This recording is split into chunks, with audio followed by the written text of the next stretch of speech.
អ្នកគ្រូថានៅក្នុងមួយអង្គរអ្នកស្ដាប់4គ្រោះថ្នាក់ផ្សេងៗដោយការធ្វើតាមការបបួលមិត្តភក្តិមានពីរប្រភេទខ្លះនោះយើងឬចម្រើនគឺខិតខំរៀនសូត្រហៅថាមិត្តល្អមិត្តខ្លះទៀតនាំឲ្យយើងទៅរកសេចក្តីអន្តរាយផ្សេងបណ្ដាលឲ្យមានគ្រោះថ្នាក់ដល់ខ្លួនដល់គ្រួសារនិងសង្គមហៅថាបាបមិត្តតើគ្រោះថ្នាក់អ្វីខ្លះដែលកើតឡើង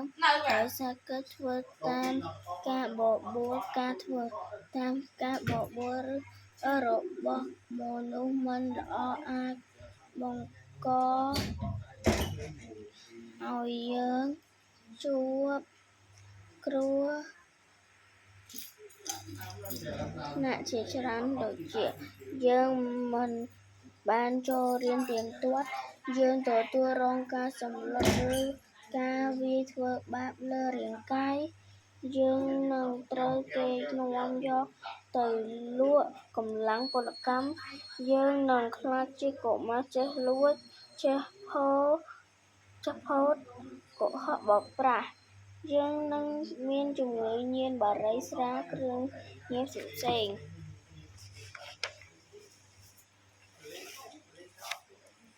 5វិធីការពារខ្លួននឹងការ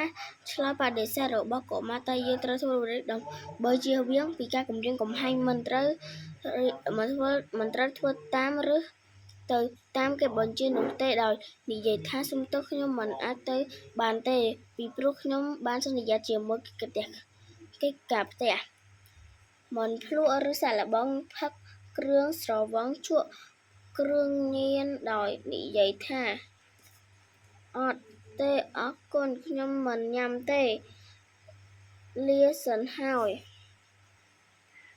ដើរចេញឲ្យឆ្ងាយពីអ្នកបបួលដែលនាំយើងទៅធ្វើអំពើមិន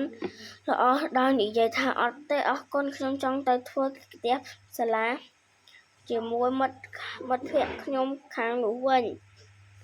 ត្រូវប្រញាប់ទៅសាលារៀនឲ្យដោយនិយាយថាទេខ្ញុំកំពុងទៅសាលារៀនវិធីការពារខ្លួនឲ្យរួចផុតពីការគំរាមកំហែងមានដូចជាការឆ្លើយបដិសេធទេការមិនធ្វើតាមឬទៅតាមអ្នកបបួលការប្រញាប់គេចចេញឆ្ងាយពីអ្នកបបួលការរត់រកអ្នកដទៃទៀតឲ្យជួយគ្នាមេរៀនសង្ខេបការបបួលខ្លះអាចផ្ដល់ផលប្រយោជន៍ដូចម្តេចការបបួលឬការលួងលោមនាំយើងឲ្យខិតខំសិក្សារៀនសូត្រនោះជាសកម្មភាពដែលយើងគ្រប់រូបត្រូវធ្វើតាមព្រោះវាធ្វើឲ្យយើងមានទំនាក់ទំនងល្អមានសុវត្ថិភាពនិងមានសាមគ្គីភាពល្អប្រសើរជាមួយគ្នាទៅវិញទៅមកការបបួលខ្លះអាចធ្វើឲ្យមានគ្រោះថ្នាក់ដូចជាការបបួលណាដែលនាំឲ្យឯងនិងមិត្តភក្តិជួបនឹងផលវិបាកផ្សេងៗការប្រព្រឹត្តអំពើល្អជាសេចក្តីថ្លៃថ្នូរដែលនាំមកនូវសុខភាពសុខសាន្តដែលខ្លួនឯងសាលារៀននិងសង្គមជាតិសូមជម្រាបលាអ្នកគ្រូ